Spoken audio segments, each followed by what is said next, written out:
사도신경으로 우리의 신앙을 고백하겠습니다. 나는 전능하신 아버지 하나님 천지 창조주를 믿습니다.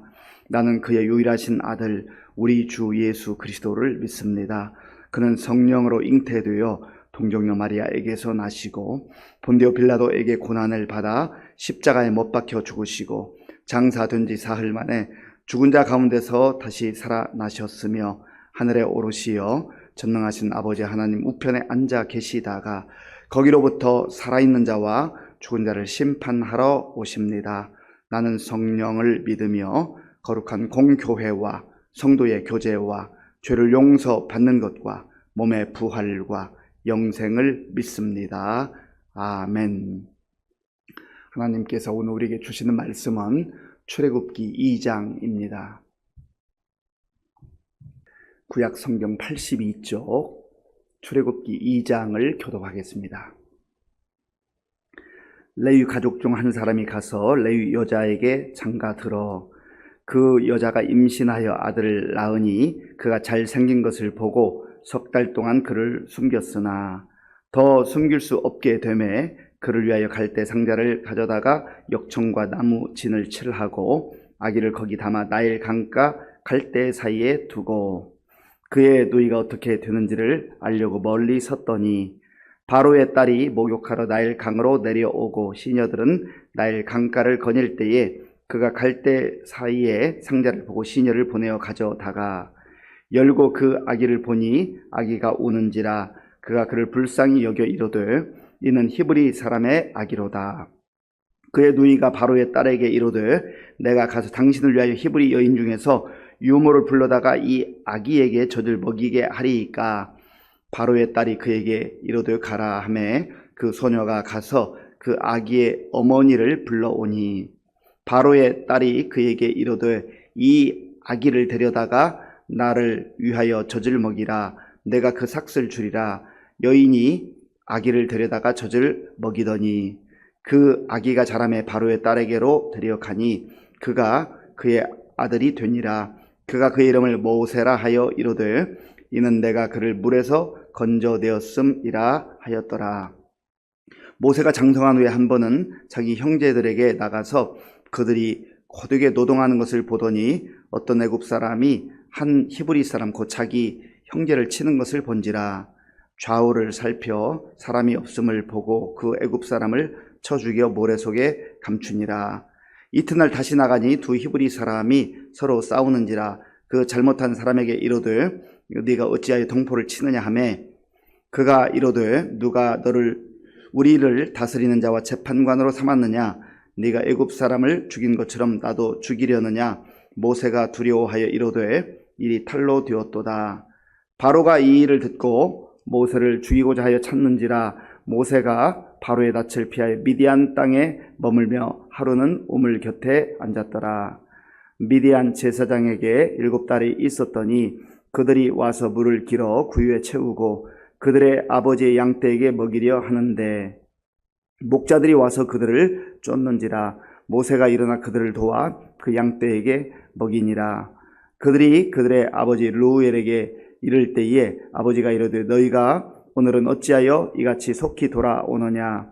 그들이 이르되 한 애굽 사람이 우리를 목자들의 손에서 건져내고 우리를 위하여 물을 길어 양떼에게 먹였나이다.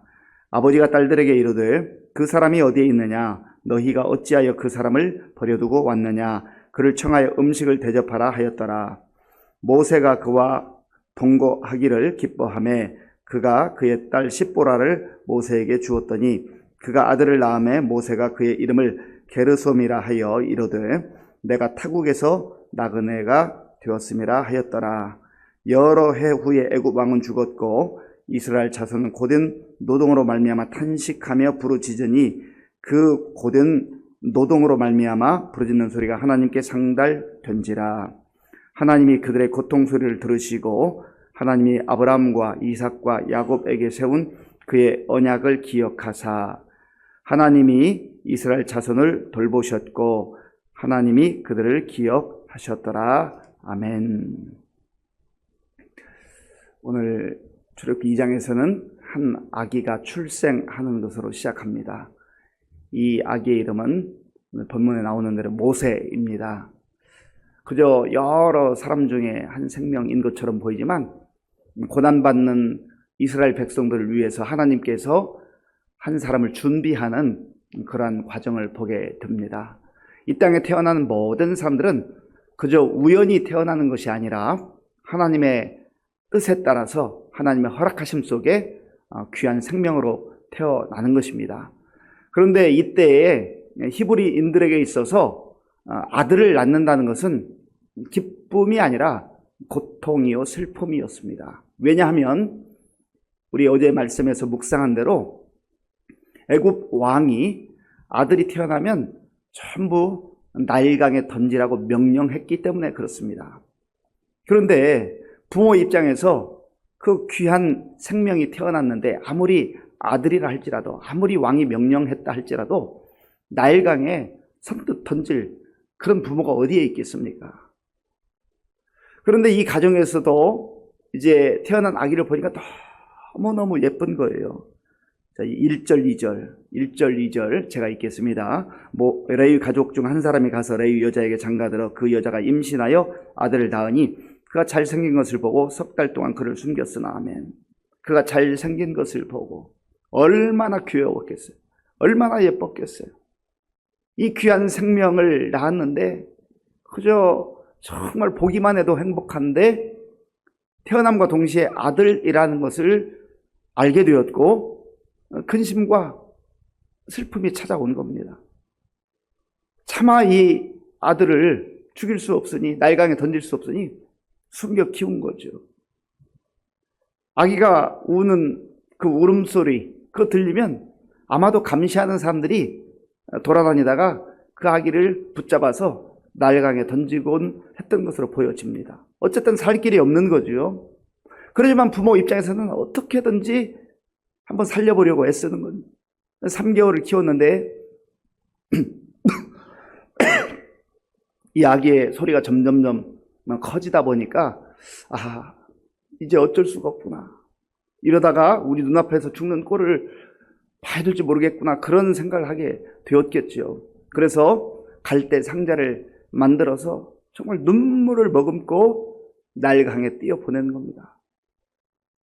나일강에 띄어보내는 그 어머니의 마음, 아버지의 마음은 어떠했겠습니까?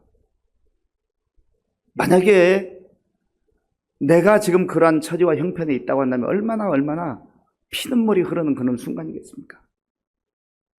사랑하는 아들, 보기만 해도 행복한 그 아들을 갈대 상자에 넣어서 띄어보내는 그 어머니의 마음, 아버지의 마음, 고통스러운 것이죠. 그 누이가 미리암이죠. 이렇게 보고 있는 거예요. 어떻게 되나. 근데 마침 그때 왕의 딸이 공주죠. 나일강에 목욕하러 나왔다가 그 광경을 봅니다. 시녀들에게 저게 뭐지 하고는 가져오라고 했어요.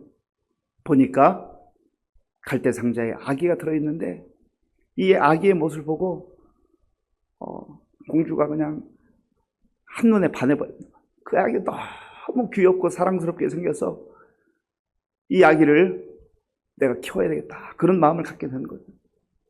그 마음도 아마 쉬운 마음은 아니었을 거예요. 지금 알고 있잖아요. 상황을 알고 있잖아요. 히브리 가정에서 태어난 자녀들 다 죽여야 된다. 아버지가 명령한 것을 알지만 그러나 그 아기를 보는 순간 이 아기만큼은 그냥 내버려둘 수 없다. 그런 마음이 들어서 이제 이 갈대 상자에 있는 아기를 데리고 가려고 하는 그 즈음에 그 옆에서 지켜보던 그 누이가 얼른 뛰어가서 공주님 혹시 유모가 필요하면 제가 데려올 수 있습니다.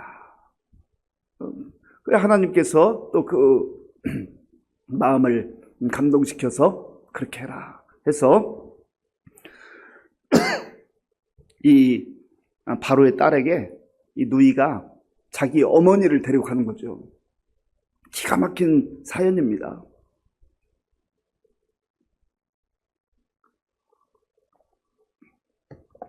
그 결국은 어머니 품속에서 이 모세가 성장하게 되었습니다. 이 어머니가 이 모세에게 무엇을 가르쳤을까요? 어렸을 때부터 그 자기 아기를 가슴에 품고 너는 하나님의 백성이다. 너는 하나님의 자녀이다. 너는 히브리 백성이다. 이걸 가르칠 것 아니겠어요? 특별히 그 유대인들의 그 어머니의 교육은 뭐 전 세계 정평이 나 있습니다. 그래서 이제 그렇게 잘 양육을 하고 때가 되었을 때에 바로의 딸 공주에게 이제 넘겨주게 된 것이죠. 그 공주가 이 딸의 바로 왕의 그 공주가 이 아들의 이름을 모세라 그렇게 이름을 지었습니다. 모세라고 하는 이름의 뜻은 물에서 건져내었다 그런 뜻입니다. 물에서 건져내었다. 죽다가 살아난 아이죠. 하나님께서 특별한 뜻이 계셔서 이 모세를 또 살게 하신 것입니다. 하나님의 섭리 가운데 있는 거예요. 사실 우리가 죽고 사는 것, 이 땅에 태어날 때 정말 모두 다 기뻐하고 가족들이 환호하지만 그러나 죽고 사는 모든 우리의 여정은 하나님 손 안에 있는 거예요. 하나님께서 이 모세의 생명, 그 한 생명도 귀하게 보셨지만 그 한 생명을 통하여서 장차 이스라엘 전체 백성을 구원하고자 하는 하나님의 큰 뜻이 있었던 것을 이제 우리는 계속 묵상해 가면서 보게 될 것입니다. 모세가 장성한 이후에 이렇게 한 번은 그 시내를 이렇게 둘러보러 나갔습니다. 그런데 히브리 백성들이 너무너무 압박을 당하고 고난을 당하는 것을 보게 된 것입니다. 그러니까 이 모세가 그 궁중에서 이제 바로의 딸의 아들로 성장했으니까 뭐 얼마나 귀한 존재입니까? 그렇지만 그 어머니를 통해서 나는 하나님의 백성이다. 우리는 히브리 백성이다. 비록 애굽이라고 하는 이 공간에 머물고 있지만 그러나 우리는 하나님의 백성이라고 하는 이 정체성을 가지고 살아가게 된 것입니다. 그래서 나가보니까 이 히브리 백성이 정말 너무나도 억울하게 고통을 당하고 있는 것입니다. 자, 12절 말씀 11절부터 보겠습니다. 11절, 12절 함께 읽겠습니다. 모세가 장성한 후에 한 번은 자기 형제들에게 나가서 그들이 고되게 노동하는 것을 보더니 어떤 애굽 사람이 한 히브리 사람 곧 자기 형제를 치는 것을 본지라. 좌우를 살펴 사람이 없음을 보고 그 애굽 사람을 쳐 죽여 모래 속에 감추니라. 아멘. 아마도 억울했던 그런 장면 같아요. 그러니까 모세가 이건 아니지 하고는 울분을 참지 못하고 그 애굽 사람을 죽이고 만 것입니다. 이때만 해도 모세가 아주 건장한 그러한 체격에 또 훈련을 잘 받은 그러한 상황이었기 때문에 그 뭐 몇 사람 이렇게 해치우는 것은 모세 입장에서는 뭐 그렇게 어려운 일이 아니었던 것으로 보입니다. 왜냐하면 이 궁중에서 왕자로 살아간다고 하는 것은 단순히 글 공부만 하는 게 아니잖아요. 여러 가지 면에서 또 이 고대 사회에서는 체력 단련을 통하여서 전쟁이 벌어지면 앞장서서 나가서 싸워야 하는 그런 중요한 역할들을 했기 때문에 문무를 겸비한 그러한 상태였습니다. 가보니까 그런 상황이어서 사람을 죽이고 만 것이죠. 이때만 해도 모세는 자기가 뭔가 자기의 힘과 능력으로 해보려고 하는 그런 생각이 있었던 것 같습니다. 그러나 그게 힘으로 되나요? 그게 자기의 어떤 젊음의 혈기로 되나요? 그렇게 되지 않잖아요. 그런데 아직까지 성숙하지 못한 그런 상태에 있었던 것일 뿐만 아니라 무엇보다도 하나님이 원하시는 방식이 아니라고 하는 것을 모세는 몰랐던 거예요. 자기 방식으로, 내 방식으로, 내 힘으로, 내 능력으로 내가 하면 뭔가 할 수 있다라고 생각했기 때문에 그 사람을 쳐 죽이고 만 것이죠. 우리가 이 땅을 살아가면서 또 오늘 하루를 살면서 내 방식으로 뭔가 해보려고 하는 것, 그것이 하나님도 원하시는 방법인지 하나님이 원하시는 뜻인지를 늘 분별하는 것이 중요합니다. 내 생각에는 좋은 것 같아요. 내 생각에는 좋은 동기를 하는 것 같아요. 그렇지만 우리가 늘 그리스도인으로 산다는 것은, 하나님 백성으로 산다고 하는 것은 내가 생각할 때는 옳은 것 같고 내가 생각할 때는 좋은 방법 같지만 하나님도 이것을 원하실까 반드시 검증을 해야 됩니다. 기도라는 과정을 통해서, 말씀 묵상을 통하여서, 또 그것이 정확하지 않은 것 같으면 기다리면서, 또 영적 지도자에게 함께 상담을 하면서, 함께 기도하면서 그런 과정을 거쳐야 되는데, 모세는 그런 과정 없이 내가 내 힘으로 해보겠다라고 그렇게 나섰기 때문에 사람을 죽이는 실수를 범하게 되었던 것이죠. 이튿날 또 나가봤는데 이제는 히브리 사람끼리, 자기 백성들끼리 싸우고 있는 거예요. 그래서 모세가 그 광경을 가만히 지켜보다가 둘 중에 싸울 때는 이유가 있을 거 아니겠습니까? 그래 처음부터 가만히 보니까 한쪽 편에 있는 사람이 좀 너무 잘못된 방식으로 시비가 이렇게 일어나게 된 것 같아요. 그러니까 그 잘못한 사람에게, 이 문제는 당신 때문에 일어났으니까 당신이 사과하시오. 이제 그만 싸우시오. 같은 동족끼리 왜 그렇습니까? 왜 이렇게 싸우고 있습니까? 하니까 이 사람이 어제 그 내용을 봤던 거 같아요. 당신이 어제는 애굽 사람을 죽이더니 오늘은 나를 죽이려고 하는, 당신이 무슨 우리의 재판관이나 되느냐라고 큰 소리로 떠벌리게 된 것입니다. 이런 상황이 되자 모세가 당황하고 도망칠 수밖에 없게 된 것이죠. 그러니까 내 방식으로, 내 생각으로, 내가 생각하던 때에 뭔가 내 힘으로 해보겠다라고 그렇게 나서기 시작하면 일이 잘 될 것 같고 내가 뭔가 할 수 있다고 생각하지만, 그러나 하나님의 역사는 그런 방식으로 이루어지지 않는다는 것을 우리가 꼭 기억을 해야 하는 것입니다. 그래 결국은 이 모세는 미디안이라고 하는 광야로 도망칠 수밖에 없었습니다. 거기에 가서 이렇게 우두커니 보고 있는데 어떤 양떼를 이렇게 데리고 여인들이 오게 되는데, 거기에 또 다른 그 힘의 세계잖아요. 그러니까 늦게 온 아마 남자 목자들이었던 것 같아요. 이 사람들이 자기들이 늦게 왔음에도 불구하고 이 여인들 밀어내고 자기들이 물을 먹이려고 하자 이 모세가 나서서 도와줍니다. 그래서 이제 이 여인들이 일찍 자기 집으로 돌아가게 되죠. 르우엘이라고 하는, 또 다른 이름은 이드로라고 하는 그 딸이었는데, 집에 가서 일찍 오게 되니까 그 아버지가 오늘은 왜 이렇게 일찍 왔느냐, 애굽 사람이 우리를 도와줬습니다. 그래서 그 사람 빨리 데리고 와라. 그 사람이 도와줬는데 그냥 내버려두면 되지 않는 것 아니냐 해서 데려와서 이제 그 집에서 며칠 거하면서 보니까 참 사람이 좋았던 것 같아요. 그러니까 그 르우엘이 너 우리 집에서 함께 살자 그러면서 또 자기의 사위를 삼게 되는 그런 내용을 오늘 성경이 말씀하고 있습니다. 그래서 게르솜이라고 하는 이제 아들도 얻게 되었죠. 그리고 하나님께서 이 2장 마지막 부분에서 몇 말씀을 우리에게 말씀해 주시는데, 이 말씀이 참 중요합니다. 23절부터 25절까지, 23절부터 25절까지 제가 읽겠습니다. 여러 해 후에 애굽 왕은 죽었고 이스라엘 자손 고된 노동으로 말미암아 탄식하며 부르짖으니 그 고된 노동으로 말미암아 부르짖는 소리가 하나님께 상달된지라. 하나님이 그들의 고통 소리를 들으시고 하나님이 아브라함과 이삭과 야곱에게 세운 그의 언약을 기억하사 하나님이 이스라엘 자손을 돌보셨고 하나님이 그들을 기억하셨더라. 아멘. 너무너무 하나님의 자손들, 이스라엘 백성들이 고통을 받으니까 이들이 하나님께 정말 부르짖어 기도했을 거 아닙니까? 하나님께서 우리 민족을 사랑하신다면서요. 우리 민족을 구원해 주셨다면서요. 그런데 왜 우리가 이렇게 처참한 고통 가운데 있어야, 압제 가운데 있어야 됩니까? 그런데 그 소리가 하나님께 상달되었다. 우리의 부르짖는 소리, 우리가 하나님 앞에 정말 소리쳐 기도하는 소리가 때로는 허공을 그냥 떠돌아다니는 것 같고 하나님이 들으시나라고 하는 생각이 들 때가 있지만 하나님께서 다 듣고 계신다 하는 거예요. 하나님께서 그들의 고통 소리를 들으시고, 그리고 이미 430년 전에 약속한, 아브라함을 통해서 약속하신 아브라함과 이삭과 야곱의 언약, 그들과 세운 언약을 기억하고 계십니다. 하나님 잊어버리지 않아요.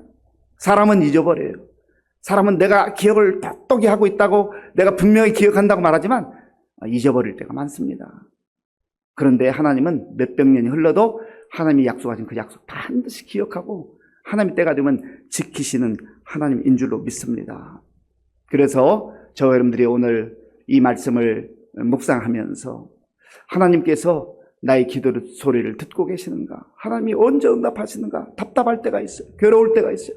그러나 끝까지 약속의 말씀을 마음에 새기고 인내하고 기도하면 하나님의 때에 반드시 하나님의 방법으로 인도해 주실 줄로 믿습니다. 이런 믿음을 가지고 부르시는 거예요. 이런 믿음을 가지고 기도하는 거예요. 왜냐하면 하나님께서 우리에게 너는 내게 부르시라, 내가 네게 응답하겠고 네가 알지 못하는 크고 은밀한 일을 네게 보이리라 약속해 주셨기 때문입니다. 이 약속을 우리 마음에 품고 아무리 힘들고 어려운 상황이라 할지라도 그 상황만 보고 좌절하거나 낙심하지 말고 기도하면서 하나님 때까지 기다리고 하나님께서 하나님의 때에 역사하실 것을 기대할 수 있는 우리 모두가 될 수 있기를 바랍니다. 아버지 하나님 감사합니다. 하나님께서 은혜를 베풀어 주셔서 지난 밤도 편안히 쉬게 하시고 새날을 허락해 주심을 감사합니다. 아버지 하나님, 우리의 현실은 마치 이스라엘 백성들이 겪어야 하는 그런 상황과 같이 힘들고 어렵고 앞이 보이지 않고 정말 어떻게 해야 될지 모르는 상황 가운데 있는 성도들 많습니다. 하나님, 낙심하지 말게 하시고 주께서 주의 자녀들에게 약속하신 언약의 말씀을 마음에 품고 주님의 이름으로 기도하는 가운데 하나님께서 어떻게 응답하시고 어떻게 역사하시는 것을 볼 수 있는 믿음의 삶들 될 수 있도록 인도하여 주시옵소서. 예수님의 이름으로 기도하옵나이다. 아멘. 주기도문으로 예배를 마치겠습니다. 하늘에 계신 우리 아버지, 아버지의 이름을 거룩하게 하시며 아버지의 나라가 오게 하시며 아버지의 뜻이 하늘에서와 같이 땅에서도 이루어지게 하소서. 오늘 우리에게 일용할 양식을 주시고 우리가 우리에게 잘못한 사람을 용서하여 준 것과 같이 우리 죄를 용서하여 주시고 우리를 시험에 빠지지 않게 하시고 악에서 구하소서. 나라와 권능과 영광이 영원히 아버지의 것입니다. 아멘. 하나님께서 오늘 우리에게 주신 말씀 생각하면서 기도할 때 모든 생명의 주관자는 하나님이시다. 하나님께서 우리를 땅에 보내실 땐 다 뜻이 있습니다. 사명이 있습니다. 그래서 우리의 인생을 귀하게 여기고 또 우리의 상황 속에서 내 생각대로 내 방식대로 하지 아니하고 정말 하나님이 원하시는가, 하나님이 무엇을 원하시는가, 하나님이 원하시는 방식과 하나님의 때를 기다릴 줄 아는 우리가 되게 하여 주옵소서. 그리고 우리가 하는 기도, 우리의 처제와 형편 속에서 하나님께서 그 부르짖는 기도를 다 듣고 계신다는 믿음을 가지고 기도할 수 있도록, 살아갈 수 있도록 도와주옵소서.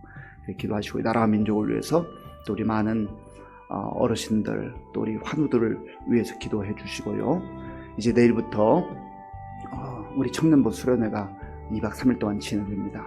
우리 청년들 은혜 많이 받을 수 있도록 기도해 주시고 우리 군복무휴 청년들 또 오늘 저녁에 있는 수요 기도회 또 선교사님들을 위해서 함께 기도하겠습니다.